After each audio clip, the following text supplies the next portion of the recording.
I know. Yeah.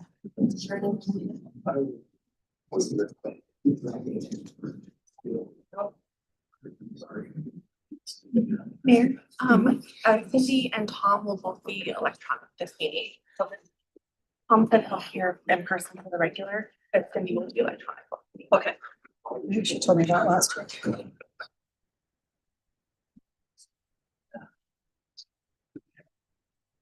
Oh.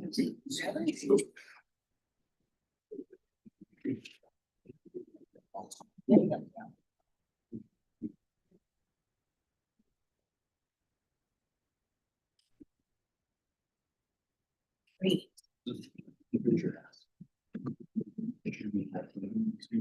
Cindy is on now. I don't see Tom yet. So I'll let you know.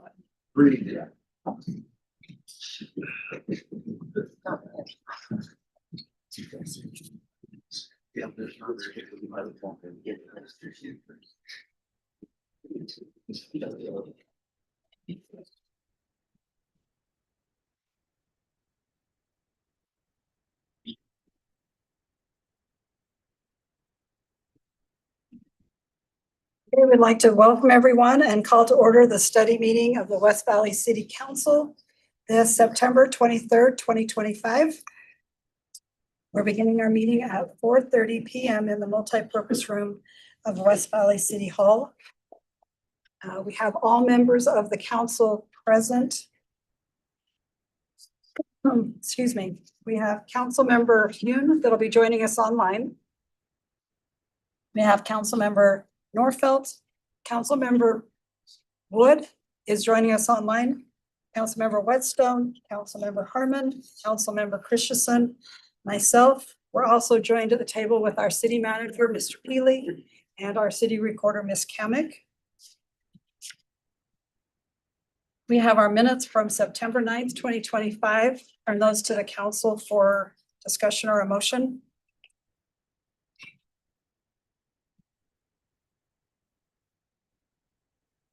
Move to accept the minutes.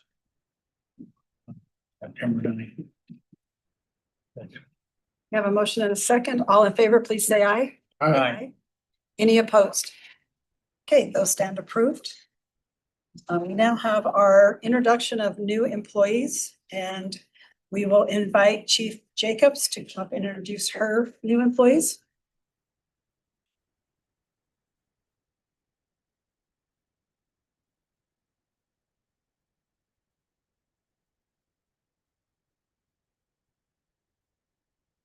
Pardon me, I'm a little slow these days. I have 3 police officers and a parking compliance specialist to introduce to you today.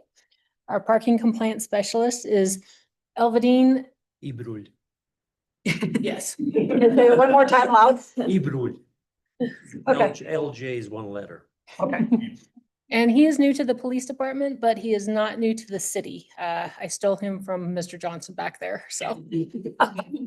Next to him is Officer Adam Barlow. Next to him is Officer Michael Lopez. And on the end there is Officer Joseph Price. Awesome. Would any of you like to say hi or fun fact about yourself? Glad to be here. So glad for the opportunity to be here, part of the West Valley City. I've been employed with the Public Works for a little bit over a year and a half, and I switched over. I'm on the training right now, finishing my training this week, so it's gonna be a full 1 month on the end of this week. Awesome. Great. Thank you, guys. Thank you. Thank you. You're welcome. And you don't have to stay for the rest unless you really want to.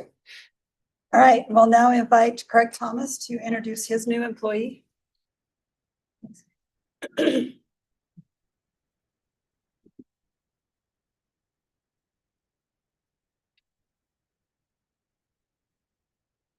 is my pleasure to introduce you to Tiara DeGiorgio. She joined our cultural center team about 6 weeks, 7 weeks. Well, yeah, last month. She is our one of our event sales coordinators. So she works with our community on arranging reservations for the facility. Fun facts about her: she's a cat person, which is awesome. Also, she loves Halloween. But on serious note, she is a great addition to our team. She works alongside Sophia in event sales, and she's a wonderful addition. We're just very thankful to have her join our team. Do you want to say anything? Thank you. All right, thank you. All right, we'll now invite Dan Johnson to introduce his new employee. Maybe replacing the one he lost? What's that? Maybe replacing the one you lost? Yeah. Good afternoon. This is Dominic Booth. He's joined the street operations division. He's one of our street maintenance workers, and you'll see him on the road either on a right-of-way crew or patching asphalt or trimming trees or repairing concrete. So we're glad that Dominic's here. Good to be back from last year too. Yeah, he worked for the Parks Department before, so I guess we're Oh, doing a little bit of stealing, so. Yeah. Thanks, Dominic. Thank you. After that, All right, we'll now invite Melinda Bennett to introduce her new employee. Melanie. Oh, Melanie, sorry. We've been called worse. Sure by these guys. This is Grayson with a B. the B. With a B. Grayson. He's been with us for about 30 days now, about a whole month. And he's already in a truck by himself doing the small calls, so Nice. we're enjoying it. This is fun. Today. He got a bigger one today, so. You want to say anything?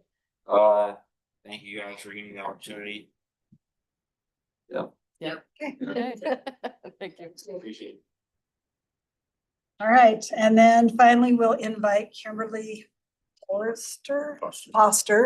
There's an extra R in there. Foster to introduce her new employee. Hi there, I'm filling in for Paula today. She got the exciting job of jury duty, so. Today we're introducing Stacy Lee.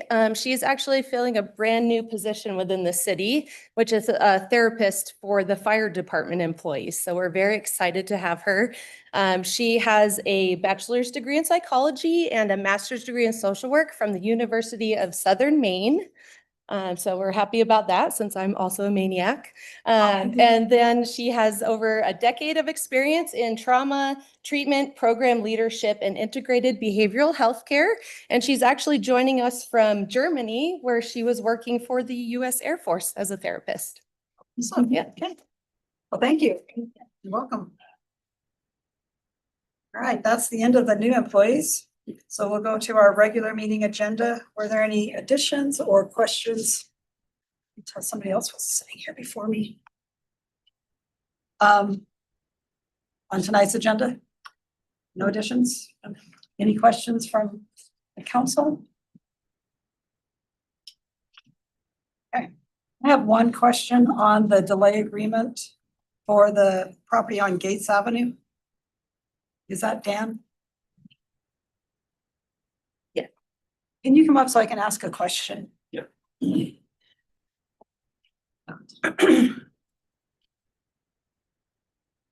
I'm sorry, I wasn't here last meeting to be able to ask it then. We're doing a delay agreement. How many delay agreements have we really taken advantage of?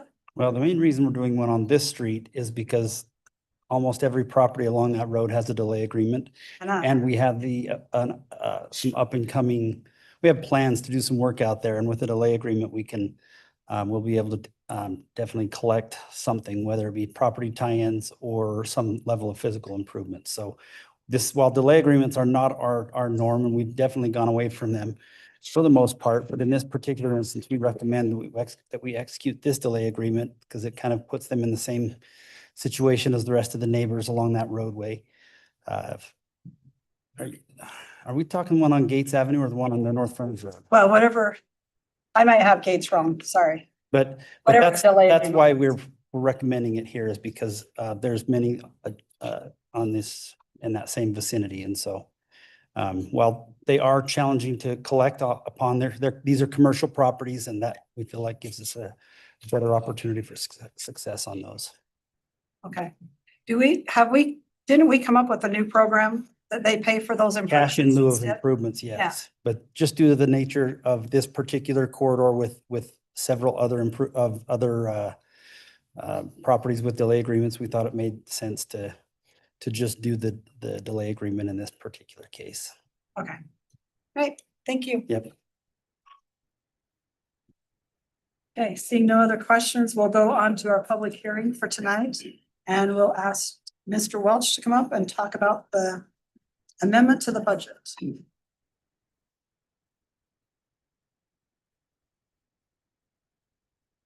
Hi, I'm Jim Welch, Finance Director. It's always fun to follow the new employees and delay agreements, get down to the really exciting stuff. This is the first quarterly budget opening that the city will be considering. This is to, many of the things are rollovers from projects that were not previously completed in the previous fiscal year.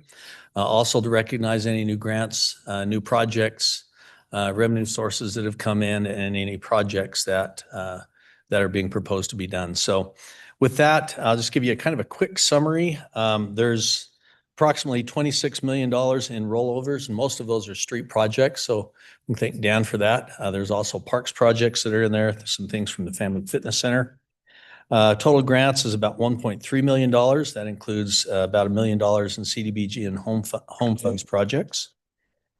We also have arena renovations from some of the money that was allocated by the legislature last year, about $500,000 with a match, which will be made up by the city and the building authority repair and replacement reserves. And that'll be about $300,000 that comes from the R&R funds that were designated for that. So you'll see one budget opening in the building authority for that. That's the only one in the building authority. Aside from that, there are other projects that have been approved that include donations. They include some reimbursements from the state for fire department actions. Out of state, they get reimbursed for the use of apparatus and the use of overtime. And that totals about $2 million. And that would comprise the first quarterly opening that we're proposing. Any questions for Mr. Welch? Okay, thank you so much. Thank you. I forget to look up there, so yell at me. Good All night. right, we'll go to our second item. Resolution 25-140. Turn the time over to Peggy. She's already up there. Thank you. Peggy Calda. I'm the Community Grants Administrator. And this is a report. The CAPER is a report on what we did on the 24-25 fiscal year with the CDBG funds. So overall, some of the programs that we worked on were affordable housing, homelessness prevention, public services, neighborhood revitalization, and then all of these programs benefited the low to moderate income residents. We had 98% of the funds were used for that capacity. So these are just some of the key outcomes that we had. Our goal was to serve 101,500 in public services, and we actually served close to 5,000. So that was due to most of our public services that we work with, our public nonprofits that we work with. The households that we assisted overall through affordable housing, that also includes all of the programs that are in our city that assist. So they're not all just CDBG funds, but most of these came from our domestic violence partners for the people that they served. Homeless services served. This also comes mainly from our domestic violence partners, and you can see that they served a lot of people in their homeless shelters from West Valley City, 1,605. The home rehabilitation program, our goal was to do 17. We actually did 25. And so the total individuals that we served were just over 9,000 individuals with our money. We received $1.33 million, and we used 1.18 of that money. The difference is we have some projects in our home rehabilitation program that aren't finished yet. So that money will be used for that. So our partners that we partner with, all the money that they got from us helped them leverage another $7.6 million. So that's the benefit of having CDBG funds in our community. So you can see that we exceeded our affordable housing goals.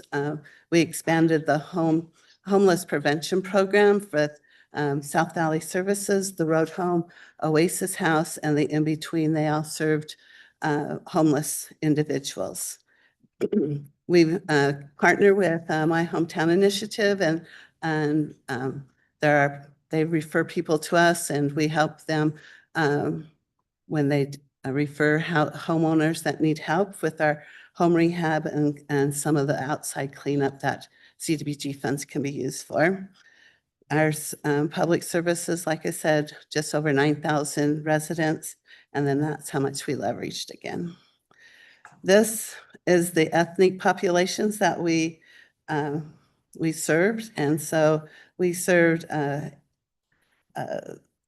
most of our residents were white, but we serve populations that are all represented in West Valley. So it's not every ethnic and race that's served in West Valley, we've somehow helped them. So some of the barriers that we come up with, and this also you'll see in the moderate housing project that Steve works on, housing, that 36% of our housing stock is affordable. We still struggle with that, with our residents having lower incomes, so a lot of them need to spend more than close to 50% of their household income on housing. Our rehab programs include the home rehab, mobile homes, emergency repair, and aging housing stock. So a lot of those that we serve are aging residents that want to stay in their home and age there. So we help with that. Some of the things that we report on to HUD is also about health equity, even though we don't put any CDBG funds in. The University of Utah coming in and putting in their health center here helps report to HUD that we're really looking at helping the residents in there. So I think that might be all of them. This next year coming up for the next 5 years, I talked about the consolidated plan back in May with you, but these are the emphasis that we're going to continue working on: our home rehab, our neighborhood preservation and revitalization, homeless services, and then working with our nonprofits and public services and other community partnerships. So, any questions? Any questions? In the actual report, just looking at the matrix of the goals and the outcomes, there's some ambiguity there where I'm trying to understand the data. Like, for example, on the goals, the expected plan, which I understand is the 5 years, the goals were lower than the expected program year. It should be a smaller number. And then some goals had results, but they didn't have CDBG funds, at least on the chart. They didn't show any money towards there. So how do I explain this without really throwing anybody under the bus? When the last consolidated plan was put together, if you look at some of those, you'll see that the home rehabilitation program shows up in several areas. HUD only lets us report on that in one category. So even though they were here, they're not tied to a specific goal. They can only be tied to one goal. So that's why you'll see several of them have no results in them, because they can only be tied to one of the goals. So the next 5-year plan, we should have a direct line for each one of the outcomes connected to only one goal. So So that's the best, you know, we just couldn't report in every area. And does the council on the next plan, do we approve that? It was approved in May or early June. Yeah, so any other questions? No, thank you so All right, much. Thank you. All right, we'll now go to our next public hearing for application Z6 2025. Turn the time over to Mr. Pastrick.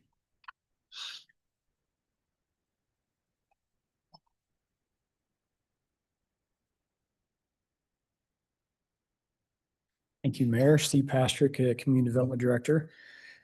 So this rezone is along Gates Avenue. You can see it's 0.71 of an acre. And the request here is to change the zoning from the A zone or agricultural zone to the manufacturing zone. The applicant is Scott Botcher, who's with us this afternoon.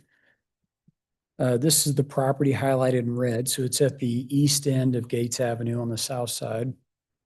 And council may recall over the last several years, we've had a number of rezones along the south side of Gates Avenue to where at this point, there are only 4 parcels that zone manufacturing. So you have this piece, then there's also this parcel here, and then these 2 parcels here. Everything else has been rezoned at this point to manufacturing. Here's a close-up of that property. So there was a home on this property at one point that's since been demolished. The city does own this parcel here on the east side, and it's really just provides access to this parcel to the south, which the city also owns. It has a cell tower on it. So here's just a plat map that shows the property. Very basic concept here provided by the applicant. So really the intent here is to build a 6,000 square foot building as a welding shop and an office. So Mr. Botcher has his business in Salt Lake, would like to move it here. So it'd be a welding shop and office. And then the yard surrounding the building would be used for storage. So he has materials, some trailers, and a crane truck that would be stored outside. Just some pictures for reference. So this is actually more towards the west end of Gates Avenue, looking back to the east. You can see just some of the properties that are along or leading up to this property. So this is on the north side of Gates Avenue, again, more towards the west end of the street. And an existing storage yard that's fenced in. This is on the south side of Gates, again, further to the west. This is one of the more recent properties that was rezoned to manufacturing, where there you can see the business there. This is the property that's west of the property in question. So you may recall we had a stucco business here that since moved out, that we're using this home as an office. Now we have a plumbing contractor that's actually acquired this property, is looking at using this as their storage yard and is working to get this improved. This is just a continuation of that, what was acquired by the plumbing contractor. And then this is the property in question. So you'll notice the cell tower in the distance there, that's on the city-owned property to the south. The big building on the left is the R Industrial Park that's just east of this property. And then there are homes a little bit further to the south on Schuler Avenue, which is the street to the south. So this is looking straight east. So this is essentially where Gates Avenue kind of dead ends. And then you have the property on the right that's in question. This is what's across the street. So this is on the north side. This is a kind of a towing impound yard on the north side of Gates Avenue. This is that city-owned strip of property that leads back to the cell tower. So again, this strip of property, it's about 24 feet, if I remember correctly. Again, zoned by the city. And the applicant actually has expressed interest in potentially acquiring this from the city. Now, that's not part of this application, but if that were to occur, then he would still be required to maintain access to the cell tower property to the south. And then this is just looking to the north. So this is the other city-owned strip of property that connects out to the frontage road. So that's background as far as the just the surrounding area goes. There is a development agreement that accompanies this application, and it includes essentially 4 provisions. So the first is that the hours of operation would be limited to 7 a.m. to 10 p.m. So again, just for background, I'll go back to the aerial photo for a minute. When the council approved their rezone on, a little too far, let's see, on these 3 properties to the west, as well as these properties here, we did a development agreement in both cases, and they included limitations on the hour, really because of the homes that are to the south. So that's one. The other is requiring offsite improvements. So you'll notice from the pictures, there's no curb and gutter, sidewalk, streetlights, those kinds of things. And so those improvements are addressed in the development agreement, again, similar to the other properties that were recently rezoned. There's a point in here about providing kind of a covered entry feature, just really more to spruce up the building on the north side of the building, the street facing side. And then lastly, there, again, similar to other development agreements, there are use limitations. So while they are asking for manufacturing zoning, there's a fairly lengthy list of uses that would not be allowed. Again, really given consideration for the homes that are to the south of this property. So that summarizes the request. Okay, any questions for Mr. Pastrick? One, on planning commission, there was some question about whether or not there would be work done outside versus inside, and is that been flushed out? It was. So I'll give a little bit background there. So the applicant had mentioned that the vast majority of the work is done in the building, where they would do the welding. He did mention on occasion he would have a longer beam where the beam may hang outside the building and have to, do some cutting on that. Or in some cases, if he's, fabricating parts for a metal structure inside, they would assemble it outside to make sure everything fits before putting it off to the job site. And the planning commission did have concerns about any kind of outdoor work. And so how that's addressed is in the use limitations. You'll notice in the list, there's the term heavy industrial. That if you look at the definition, heavy industrial includes any kind of outdoor manufacturing is included in that. So in other words, that would be prohibited. So the owner is aware of that. And so again, I think the planning commission was just concerned that to be consistent with some of those other recent rezones, they were reluctant to allow the outdoor manufacturing or outdoor production or working on this site.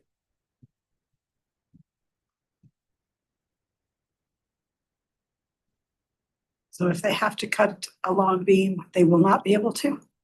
Right, because anything it basically needs to be done inside. Right? Okay. Any type of welding or fabrication needs to occur in the building. And they're good with that? So the applicant did sign the development agreement with that understanding. And what is the consequence if a neighbor calls and says they're assembling outside or they're cutting outside?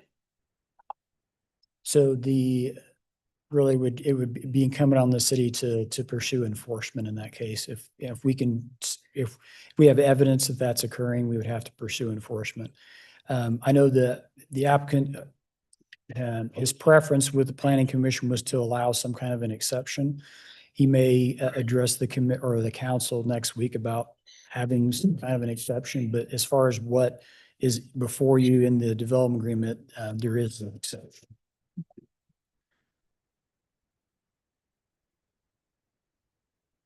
So what are the hours on the other buildings to the west? Are they all able to do work until 10 o'clock?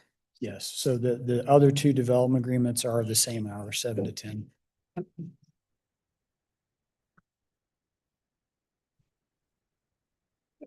No other questions?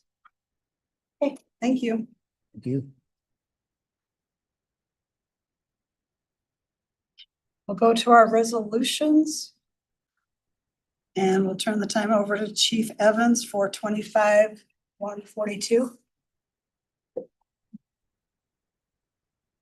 There we go.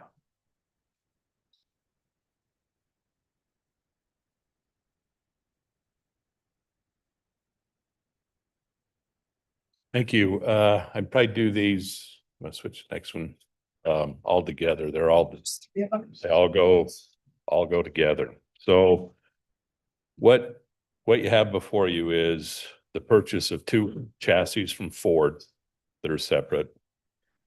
Then you have the stretchers, and then finally you have the ambulance boxes themselves.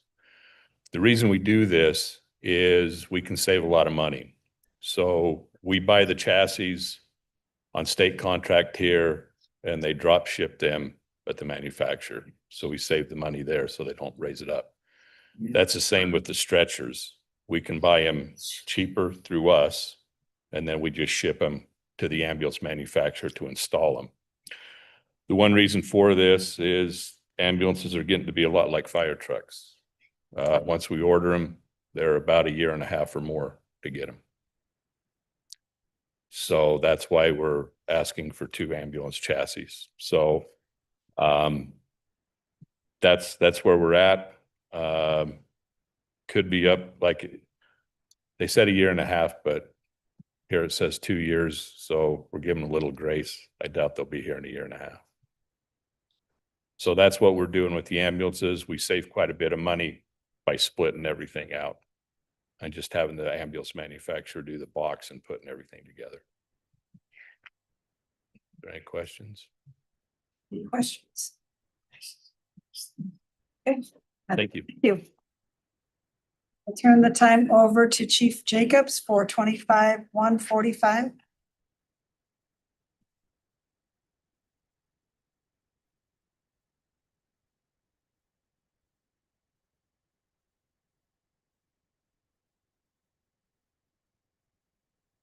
Colleen Jacobs, Chief of Police. This is an interlocal agreement between the Police Department and the Granite School District. It is for 2 school resource officers at Granger High School. They will pay for this service at $45,000 per year per officer, which is $90,000 total per year.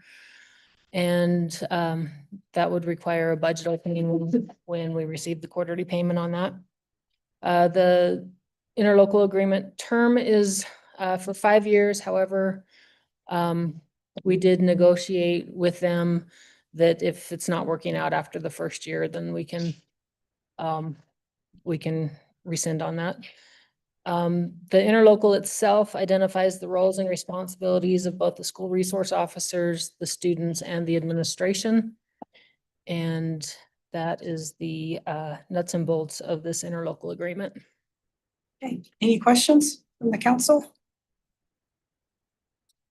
So with Granite Police, so how do they coordinate that? Are they just? Yeah, the initial discussion with the school district was the ask was for a police officer for each high school. And rather than try and work out the logistics of having a Granite officer and a West Valley officer and how they're going to communicate and who's going to take the lead, they asked that we just have 2 officers at Granger and handle all school resource responsibilities at that school. And then they'll take care of Hunter High School. It's been approximately 12 years since the police department has been in the schools. Before now, they were just had a Granite Police. Yes, Granite Police Department handled all school resource responsibilities for West Valley schools. So why would they want to do something different? Honestly, West Valley was the only local jurisdiction that did not have a local police officer in the schools. It's more common that Granite School District, Police Department share their responsibilities with the local police departments. They say they have limited resources and are unable to pay proper attention to each and every school, high school, junior high, elementary school. And their ask is for this supplemental assistance. We've got limited resources too. Indeed. We believe that the youth engagement, interactions and intelligence that we'll receive as part of this agreement will offset the costs that we're not being reimbursed for the officers.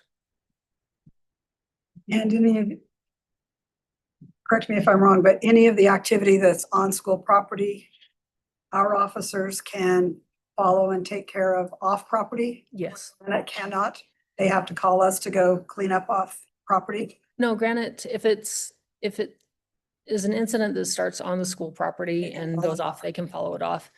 It's just if the students are misbehaving off of school property, like at McDonald's or Albertson or Macy's, I guess it is, that they choose not to engage in those. Okay.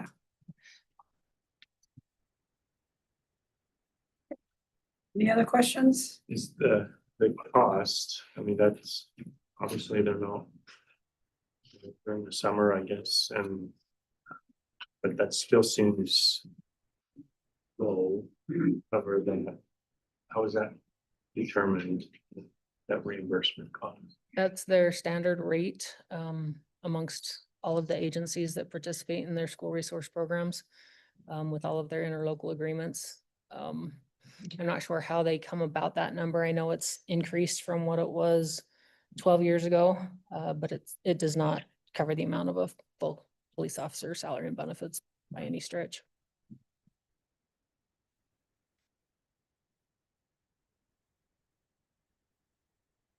You know how many other school districts in Utah have a police department?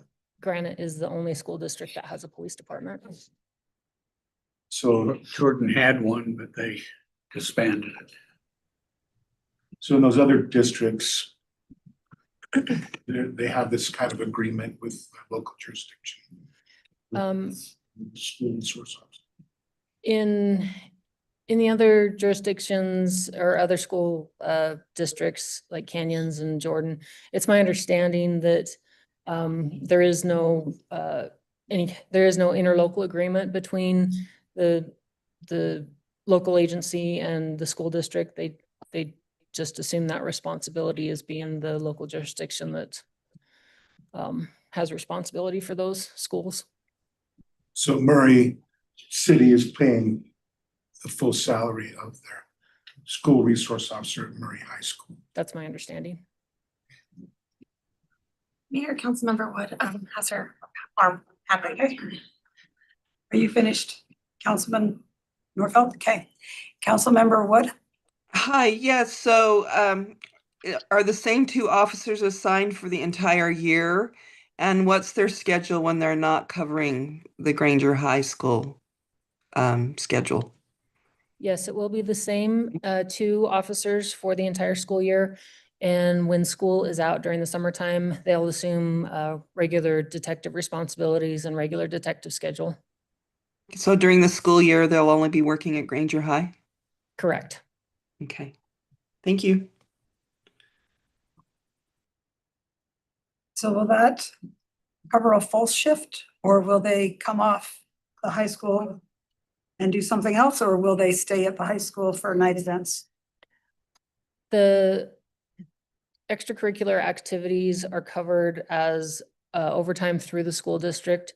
So the school resource officers have the option of working those. They also have the option of soliciting assistance from other police officers who are interested in doing the after-school activities.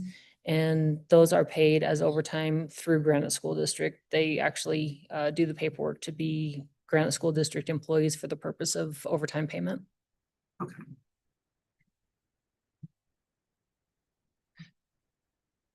Okay. No more questions? Thank you so much. All right, we'll now turn the time over to Mr. Johnson for the next two items.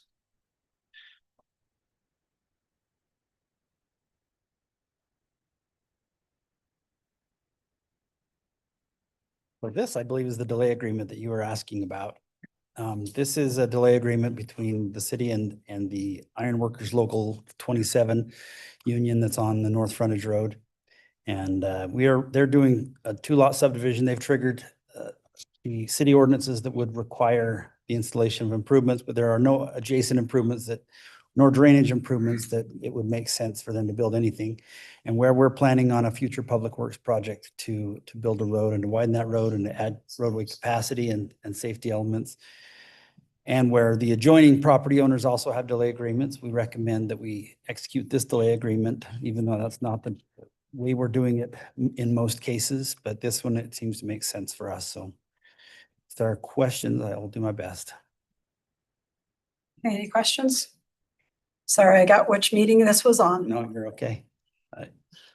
Okay, seeing no questions, we can go to 25-147. Sounds great. This is a sale of a piece of property that the city owns. It's roughly a little over a 1/4 acre. It's a very useless linear 16.5-foot wide parcel of land that the city owns in fee and can sell. And the adjoining property owners have expressed an interest, and we procured an appraisal to know the value of the property, and the value that the appraiser recommended is $79,000. And that's the price that we recommend selling this property to Clark Construction and Services LLC.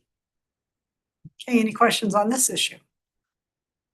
That's the sell price, and then we pay for a $10 right away fee or something. I saw it in the agreement.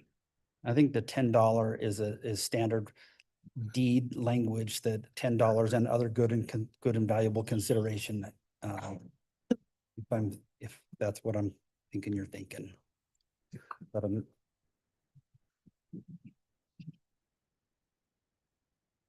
I can look and see if that's the language that we're referring to, but I believe that's language that's found in all deeds, and I don't understand the legality of why that $10 and other valuable other consideration is listed in there, but I assume that's what you're referring to. And then there won't have to be any boundary changes through the city or anything. It just automatically becomes theirs. It'll become, yeah, but we are retaining a storm drain easement because we have storm drainage that runs through there. Okay. And that property is under development right now. And so it'll be piped and dealt with at that point as well too. And are they going to pipe it? They'll pipe it. There'll likely be a reimbursement. That's still to be figured out. I don't know the details of that, but it will be piped. Okay. And by their development, whether we participate or not, I'm not 100% certain today, but it will be piped. Okay, sounds great. Thank you. Thank you. All right, are there any of the resolutions that you want to move to the consent agenda?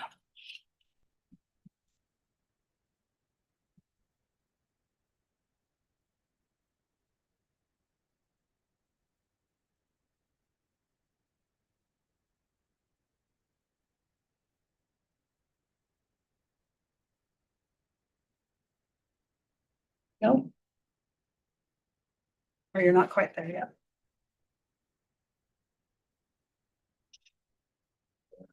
Pardon? Those were pretty big purchases. They are, yeah. The delay agreement's the only one that I think would be Yeah. non-monetary. Yeah. Is that all right with everyone? Just the delay agreement only. Doesn't make sense to me to put one item on. Yeah, it is only one. That's why I was just looking, oh, it's only one. Doesn't save us anything. Yeah, nope. So, okay, we'll just leave them all as is then. Okay, we have unfinished business, and we'll turn the time over to Ms. Knapp for ZT 5/2025. All right, thank you, council. So Jody Knapp with Planning and Zoning. So this application is left as a discussion item to go over some of the landscaping and surfacing amendments that we had proposed. And so it was just presented as a continuance for discussion. And so I guess I do have some additional information I'd like to present just to sort of kick this off, just basically going through our reasoning and research behind the proposed amendment and how we came up with the information that we have. So if that's okay, I can just start with that. Okay, so the information that we were looking at was amending the landscaping requirements as well as surfacing. And so that basically was the percentages of those requirements. So we currently require 30% of a residential lot to be landscaped, and we propose to reduce that to 25%. And that is because we also were reviewing our surfacing requirements. So we currently limit surfacing for residential front yards to 40%, with some exceptions going up to 50%. And so our proposal was just to have that all raised to 50% across the board. So the discussion before was if that 50% was adequate and if we wanted to look at 60%. And so staff is supportive of limiting that to the 50%. And so I'm just going to go over some key reasons why we've come up with that 50% number. So first we did some research, and the neighboring cities throughout the state, they're all within that 40 to 50% range as well. So we're consistent with that. Leaving it at the 50% is a more balanced approach. And so our concern is that if we increase that up to 60%, it's difficult to ever take that back, because basically we don't want to allow it and then change our mind and tell people they have to remove something that just is very difficult to enforce.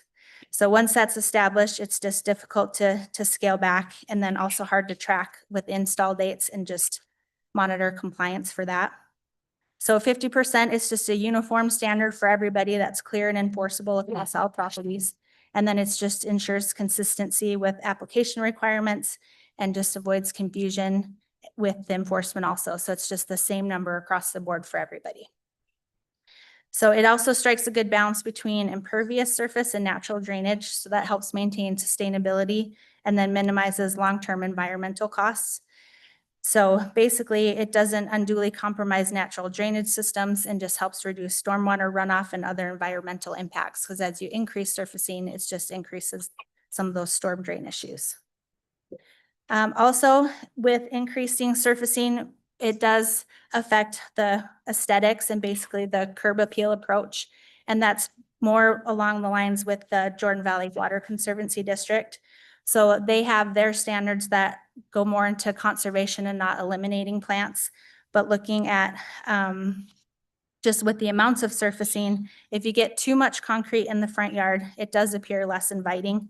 And residential areas, they're typically designed to balance buildings, landscaping, and open space. And if you add too much paving, you're really pushing it more to an industrial or commercial feel and changes the neighborhood's character. So residential neighborhoods, they're typically designed for lower density with limited off-street parking, and more paving accommodates multiple vehicles and makes it feel more like multifamily or even commercial appearance, and just again erodes that residential character. So with Jordan Valley Water Conservancy District and their Conserve Smartly, that's where the local scapes comes from. So they combine educational programs, community outreach. They have their demonstration gardens, sample landscape plans, and incentive programs, just to show that when landscaping is done right and there's less water usage, and it's also less maintenance and better landscape functionality. So again, trying to promote more landscaping to do conservation instead of removing that and adding more hard surfacing. And it's also just important to note that Jordan Valley, they also do not allow people to exceed 50% front yard hard surfacing as part of their incentive program. So if people go over that, it actually makes them ineligible for their incentives. And then they also have, as we talked about, promoting planting of trees, because that does help with the urban heat island effect. That reduces temperatures, saves energy. It's just more cooling and improves outdoor comfort during heat extreme. Then with just water filtration, when you increase impermeable surfaces, that affects our storm drain system, and then just water filtration into the environment also. So less pavement reduces strain on our stormwater systems and enhances the potential for natural drainage to maintain rainwater more effectively. And then it also reduces flooding. And that kind of gets into the low impact development standards that the state of Utah's been pushing. Then also, as we increase surfacing for the residential lots, that does conflict with some of our existing codes and standards. Because again, we have curb cut width and requirements, and that has to do with safety and then approach spacing. So that just goes into how wide somebody's driveway is, how close it is to other driveways, how close it is to intersections. So as we expand that, that just conflicts with our safety standards. Then we also had requirements for parking in front of the home. So we talk about limiting boats and RVs, but if we increase the surfacing, then we're sort of displacing cars more. So people are just shifting. They have the boats and RVs in front of the garage, but then shift the cars in front of their house. Then the last point is when you get more surfacing, that's more parking, which then kind of leads towards more occupancy. So that gets into the boarding home and rental issues, because when you allow more surfacing, it does facilitate other uses on the property and increases that site parking.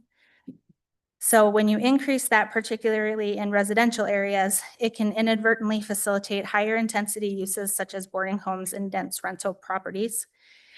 And the real implications are just how the property is used. Keeping it at 50% preserves the intended residential nature of neighborhoods, maintains manageable occupancy levels, and just gives the city better control over zoning compliance and land use impacts. So really, at the end of the day, there are pros and cons to both. It's just whether we want to provide more parking or we're looking at just the other impacts and implications that that has. So really the question is, what is the priority? And then, what issue are we trying to solve with this amendment? And so that's why staff is presenting the information that we had in the 50%. Thank you. Yep. Any questions?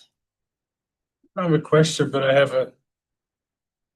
this is the slide that we saw last time. And nice house, 3 trucks in the driveway, one's parked on dirt, looks like. But then you have the next slide, same house. The driveway's twice as big because they paved on both sides, but there's no trucks. But if we had trucks on there and in every spot, this house wouldn't look as nice. Yeah.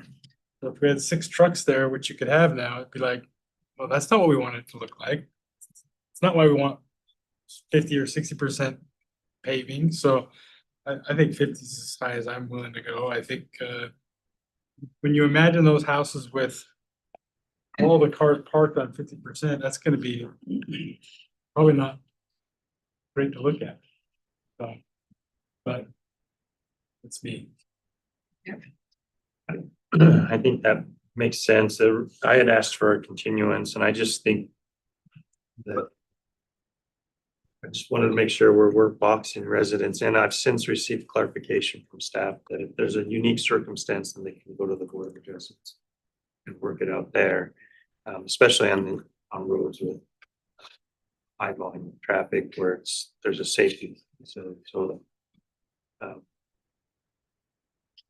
Yeah, I'm fine, but I just wanted to make sure we were opening a Pandora's box with some residents.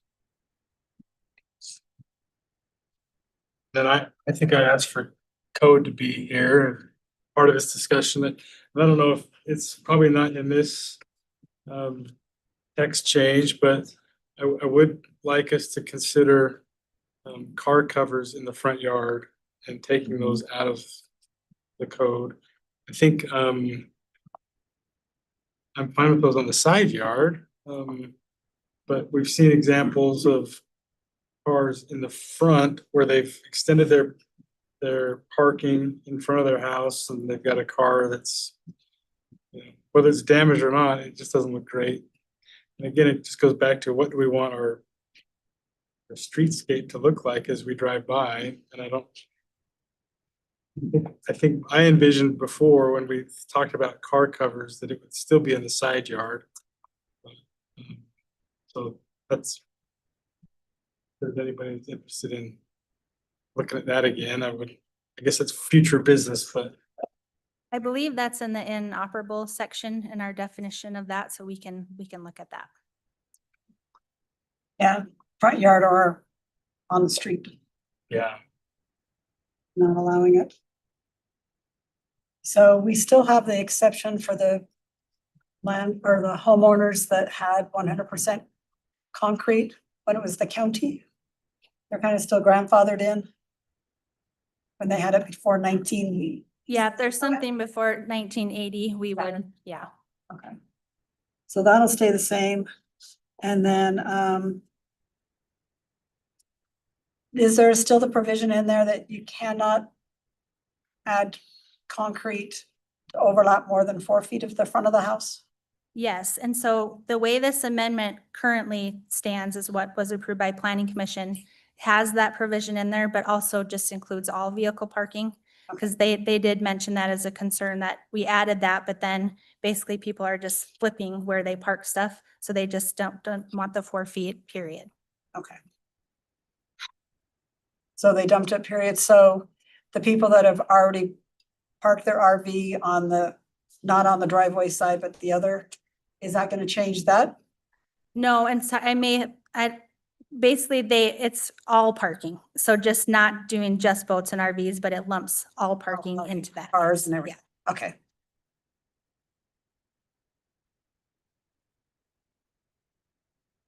So the proposed amendment, I mean, I can go through that again, but it basically increased everything. So simplify the surfacing to 50%. So not increasing for everybody, but just bringing it to one number. Then the, so 711-207 goes over the curb cut width and the parking lot access 79107. And then 72115 there is the one with the 4 foot overlap. So that's existing. Okay. And then that would look like, and I do have some of the pictures in here just in case, but.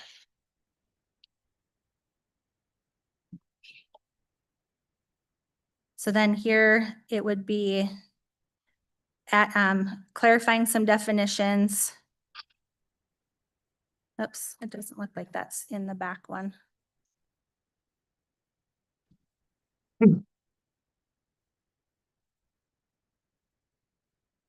Yeah, it would be, it's the 7-9 would have the parking and then just making sure, so it'd be the percentages and then where people can park. If we allow 50% parking and 25% green space, what do we think the other 25% is gonna look like? So that would still be essentially landscaping, but just would not have to be live plant material. So it would be just some sort of ground cover like mulch or bark or, yep.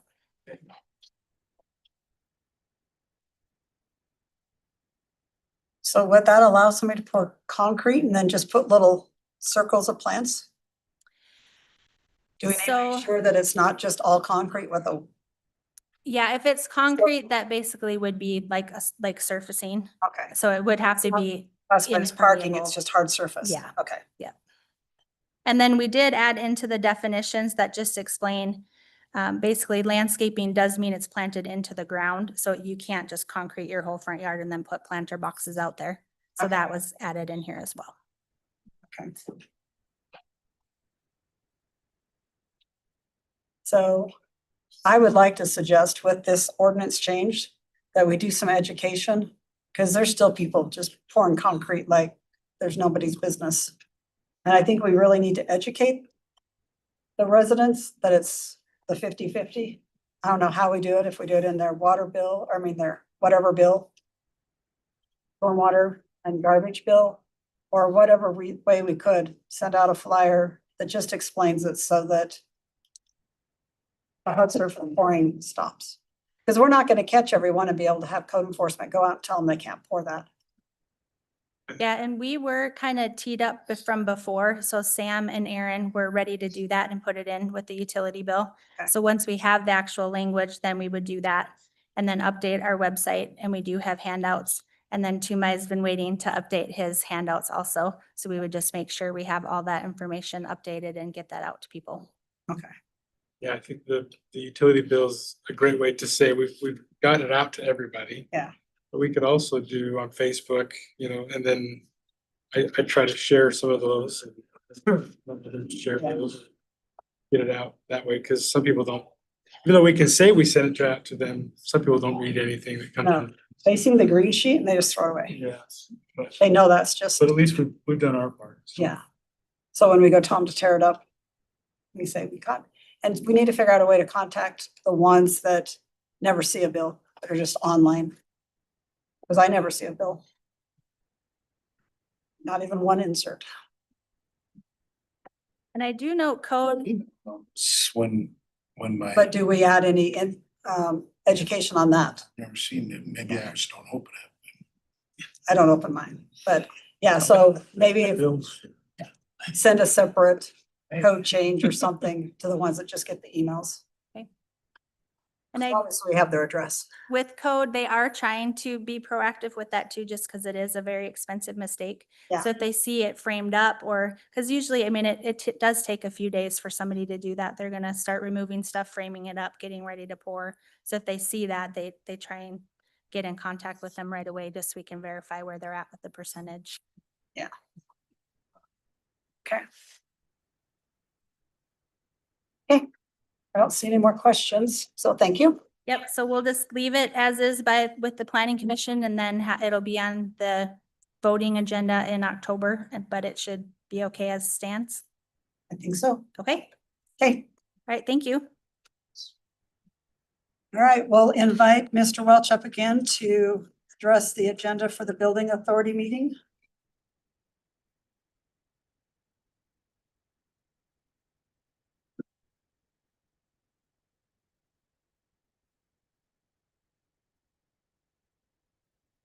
Thank you, Mayor. Jim Welch. This is the Building Authority budget opening, which is the one item for the renovations at the Maverick Center.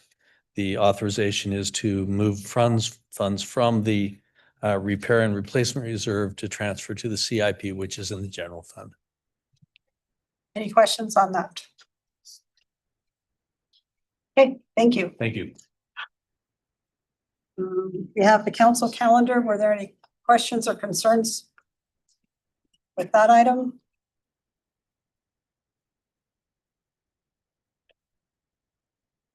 Oh, I crossed out. Sorry, I crossed out the one I'm gonna skip. So on our communications, we have the West Valley Performing Arts Center discussion that was asked for by the council. So we'll turn the time over to Mr. Peely and then Mr. Bunderson. We'll have Eric come set up for his presentation. It's just a brief couple of slides on the 1082 hearing that's required. I think Eric presented last time on the 1082, might have been Brandon, I don't know. One of us. This is a requirement if we are considering giving to a separate nonprofit entity. So Eric's just gonna go over that. We don't have any additional presentation prepared. I know that the Performing Arts Theater came and presented and they given their ask. And so we wanted to put this on the agenda here. We said Eric would go briefly on the theater 1082 hearing and then leave it open for this discussion and what your appetite is for us taking it to bringing it forward. Like I said, I think they did give a request for an amount in their presentation, their communication item. So well, I guess we'll just go from there after Eric presents. Thank you. I'm Eric Bunderson, City Attorney, and that's a good segue into what a 1082 hearing is and sort of the history of this. Anytime that a city appropriates money to another entity, especially a nonprofit, they have to do two things. They have to conduct a study, and then they have to hold this 1082 hearing. 1082, it refers to the section of Utah code that requires all of this. And I've gotten no end of crap for carrying this book around tonight. And so I didn't want any, I wanted to be able to see it. And if you know, a computer goes down or whatever. So anyway, a little bit of background. Our previous appropriation was on December 10th, 2024 under Resolution 24167. Wherein we gave $4 million or so in real property and fixtures and then $640,000 in cash. We did do the study at that time. And in that study, we stated that if the West Valley Arts can operate the community theater through July of 2028 without any assistance from the city, we will receive adequate value for that appropriation that we gave. Now, that is not legally fatal to the city council giving more money. If after your discussion, you wish to appropriate more money, what we are going to recommend, of course, we have to have this another study, and of course, we have to have a public hearing. What we would recommend is that that new study come from outside, because we don't really want to contradict ourselves. So our internal study came out last year, and those they aren't terribly expensive and don't take terribly long. I've talked with Mr. Springmeyer about, a couple sources that we could use. And I can talk to Mr. Welch too. We can find someone to do one of those studies, and I don't think that's not prohibitive. And that's really all. The hearing requires notice, of course, 14 days notice, and we'll take care of all that. So with that, I leave it to the council to discuss unless there's any further questions from my book. Do you have an approximate of how much it would cost for the outside study? 5,000. About. What I would charge you. That's who at Springmeyer would have charged. He's done them before, but running the same problem. And I appreciate Eric talking about this. It's not meant to be, an obstacle to if you want to move forward. It's just FYI, this is something that's going to have to be done, and it really shouldn't take long either. It's not really that cumbersome, but something we need to know as we're discussing. I would actually appreciate an outside look, see what the value of work.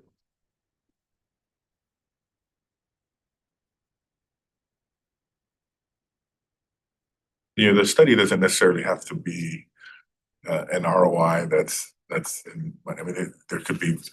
there's other value that they can present. And so I don't know if it would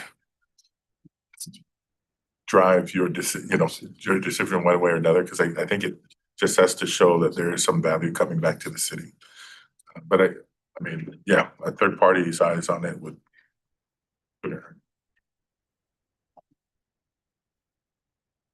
I'd like to see the study.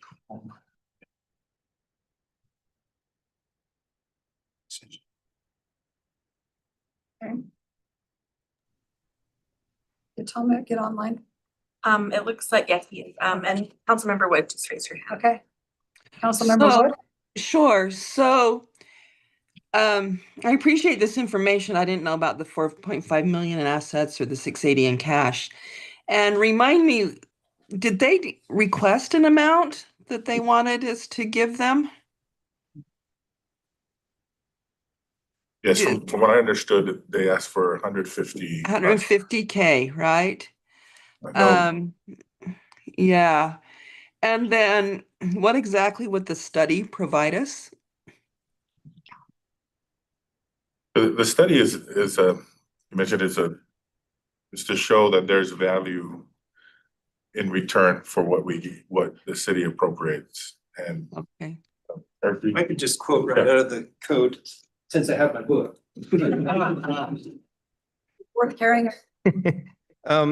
Yeah, so the study just needs to show that it provides for the safety, health, prosperity, moral well-being, peace, order, comfort, or convenience. And it doesn't have to be like tangible benefits. The study may also include intangible benefits received by the municipality in determining what the net value received from that study is. And that's what we did. And I can provide the one that you approved last time. I can forward that to you. That's one of the things we said is, you can have intangible benefits like improving the arts and things like that. So does that study recommend an investment amount that we make, or do they just analyze the 150K that they're asking for? They would just analyze the money they were asking for. Okay. Would it look at if they'll be needing to ask for Yes, going to need more. continual Support? support. No. No? Yeah, It doesn't look To at the that, city. but they're gonna need. yeah, and I think just to manage the expectation of the study, right? I mean, it really is more of a requirement in order to appropriate rather than drive decision-making. So to do the study and wait on the study to have this decision, at least from my experience, I've done these in the past before, and it was just a check. We were just checking the box according to the code. Because as Eric read out, there's so many different returns on investment, right? I mean, just from what he read, health, safety, welfare, all those things, what other convenient, I mean, Yeah, you can justify, right. but I think the spirit of this is you wanting councils to go through this process to make sure that it's That you considered. Yeah. value that you're getting. And so, I don't know, if I'm speaking, I mean, Jonathan, you've actually done these yourself, but I don't know if you can jump in on this, but I don't know if I would put the decision on the study to move forward. I would make a decision and then do the study to make sure that there's some value there and it meets code. I think that's the right way. Yes, that yes, appropriate way? Yeah, the study's there to justify the decision. decision, not the decision, not the other way around. Can we get a report of what the 640 was used for?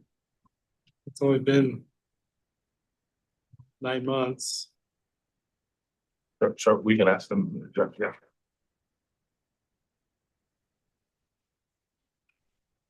Well, if we're gonna ask for that, I'd rather ask for all them, not the value of the property in the building, but the $1 million we gave the first allocation and then the Yeah, we didn't talk about that. 640, yeah.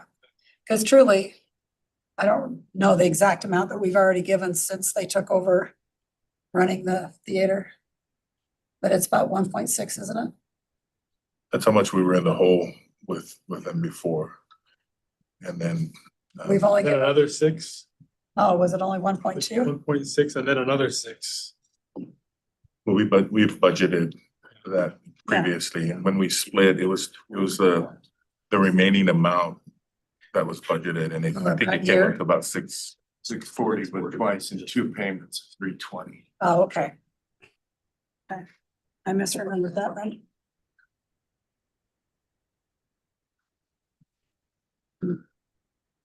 And I mean, we can certainly take note. I mean, we can ask for a breakdown of what they've spent that money on.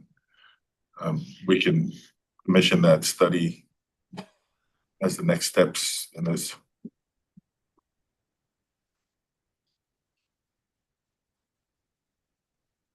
So I have 2 that said they would like the study. 3, Well, I'd like to see where they spent the 680, and I'd also like to see why they think 150 is gonna be adequate, because they said they wouldn't ask for any more. I think I remember that. Is that right? So, yeah, I'd like to see that. And then if we didn't want to approve 150, I know they wanted 150 because 2 other groups were gonna match it. What if we don't do 150? Do they lose any match? so a communication report from them on that. Okay. Before we ask for the study or in conjunction with the study?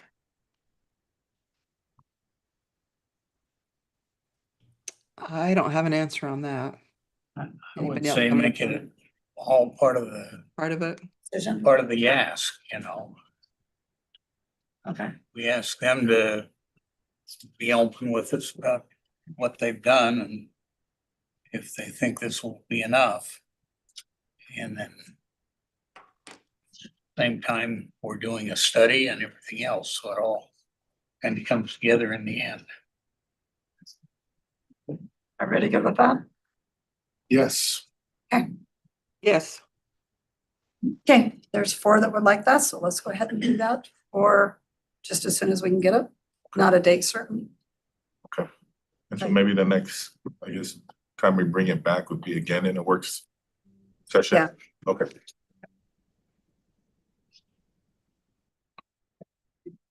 Okay. Any potential future agenda items? Had a thought. I appreciated Eric coming up last week. I think it was last week, right? For the land use discussion. That was helpful. And he had asked, is there anything else that, from a legal standpoint, and I was just curious with on subject of charter schools, they seem to be happening more frequently. And I've received a couple of comments from residents like, why didn't you allow this? Why is this set up this way? And so if legal could give us a explanation on how much control this council or the city and council have when it comes to charter schools. Are you talking about parking and queuing to pick up kids and drop off kids, or traffic issues, or Location. something else? Location? Yeah, if you can give them the specific. So location, traffic, yes or no? Traffic, yeah, stacking. Okay, anything else? Yeah. Maybe how they to choose what they do on their own property and what they put on the streets. Yeah, okay.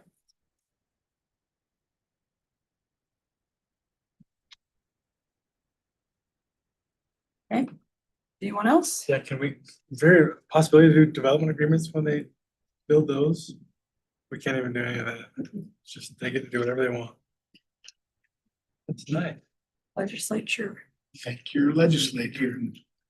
You don't know a thing. Yeah, anything else? I think we kind of already have the request for the covered cars. Okay, that one too. Yeah. Okay, seeing no others, council reports. Had our Veterans Committee meeting last week. Things are moving along with the Veterans Day dinner, I think very well. We've finalized a coin, so there'll be a veterans coin that we can recognize Oh, good. veterans or others in the city with. And so I attended or went to the Giving Tree fundraiser at Shiny Shell. Good to see there, although it was raining while that was going on. Then I attended an RSL game, a Real game last week, and I texted you about this, but there was a gentleman who sang the national anthem, so he's up on the big screen, and he had one of the new West Valley City shirts on. Oh, nice. Really cool to see the representation. I did, yeah, Sandy venue. yeah, that was pretty cool. Cool. I have seen the shirts around town. It is a good addition. I think I went to the very last neighborhood night out party last week on Saturday. It was nice. They had our, I don't know what you call them, the covers, so that, because it had a really good chance of raining. There was a few drops, but not a big downpour, so it was well attended by that community, so I think we're done for the year now. But I think the September ones are smart. It's much cooler. Go ahead, one other. Yes. Here, unless. No. I attended a meeting with the City Strong Foundation. It was more for my workplace. They're doubling down on fundraising to fund my hometown. So like Zions Bank is giving them 100,000, my company is giving me 20,000, and so they're fundraising on the private side to help my hometown initiatives. But they mentioned at this meeting that there's some legislature that they're considering at the state that would allow cities to invoke, that have my hometown to invoke a 0.1% tax to fund my hometown initiatives. Oh, interesting. And and I don't know how, he said that they would not public input. I thought was Legislature will not have public input? the city will, the cities will not require, Oh, not be required to? right, if they opt to put that. Interesting. Who's lobbying for that? To get it. I don't think so. Okay. Yeah, And those facts, okay. so anyways. Thank you, that's good to know. Here, it looks like Yeah. Councilmember Wood. Okay, Councilmember Wood. So last week I was invited to participate in a panel with the League of Women Voters Salt Lake chapter. Myself representing West Valley, former Salt Lake County Council member, a current Salt Lake County Council member, and then the Draper City Mayor. It was a good discussion. They had about 30 people in person and probably another 10 to 15 online. It was a good opportunity to promote a little bit about what's going on in West Valley, and I felt like it was worthwhile, and I hope that I did the city justice on that. So it was nice to be included in that. Hey, thank you. Was it my hometown?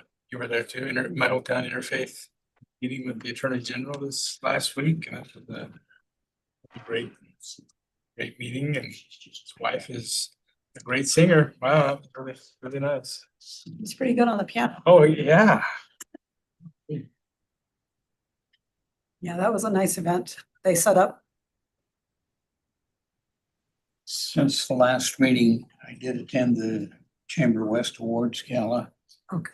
With several others from the city.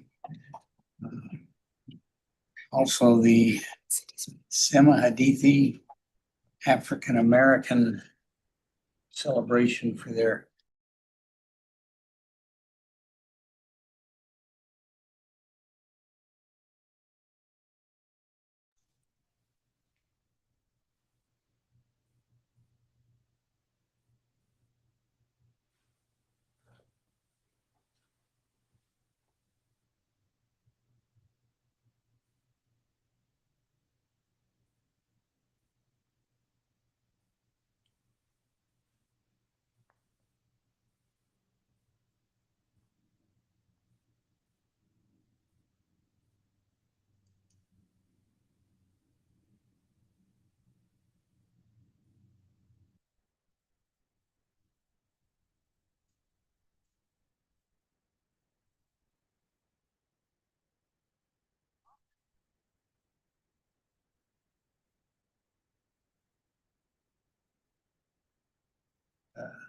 Saturday, I was at Councilmember Brooks' funeral service. He was on the council when I started. And so that kind of was the last vestige of that council I started with. So. Yeah, it was a yeah. nice funeral. It was.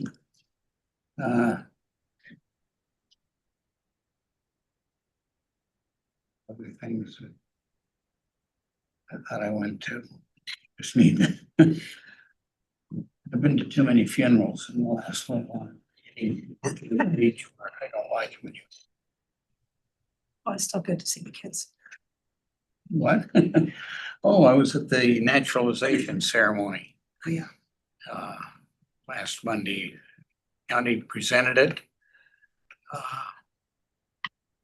was a good ceremony.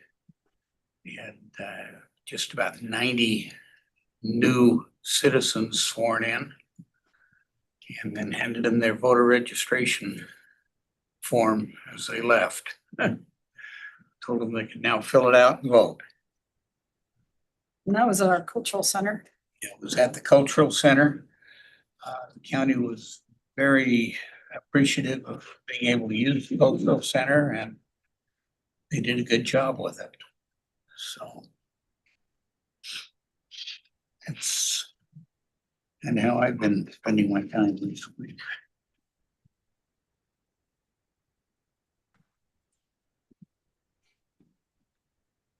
All right. do not have a need for a closed session, so we just have one more agenda item. Motion to adjourn. All in favor, say aye. Aye. And we